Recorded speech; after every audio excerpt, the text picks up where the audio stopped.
bring in our political analyst now, Kevin Riggs. Let's start with the fact that at this point in a campaign season, the candidates are usually battle tested. They have been in the hot seat for months.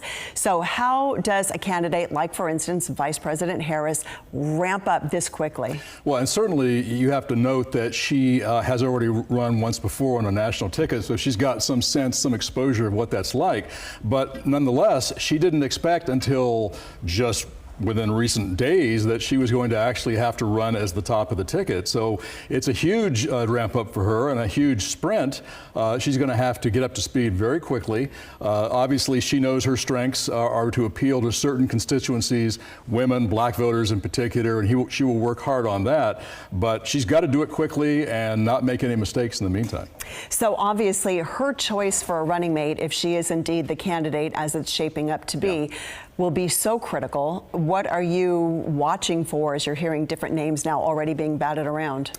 And this is always kind of that parlor game in politics, but it is important. And so really a running mate is designed to balance the ticket, both geographically and politically. And so I'm looking at some of these important swing states. That's why I think Josh Shapiro, governor of Pennsylvania, is a very likely candidate for that. But we've also heard about Andy Beshear, the governor of Kentucky, a Democratic governor in a Republican state, and Ron Cooper, the governor of North Carolina. There's also been talk about Arizona's Mark Kelly. So those are all names that I'm looking at. But in the end, she needs to have somebody who can, again, balance that ticket and bring in constituency groups that perhaps she could not. So let's talk about this as a strategic decision made to defeat former President Trump.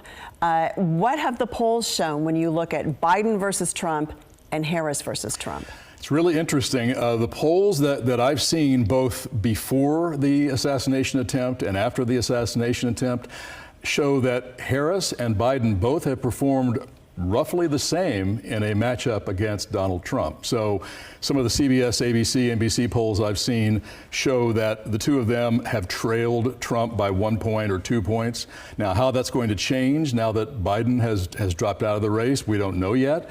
But their numbers have been fairly close to Donald Trump in all of those matchups that I've seen in recent weeks, again, just before and just after that assassination attempt. All right, Kevin, thanks as always for your expertise. My pleasure.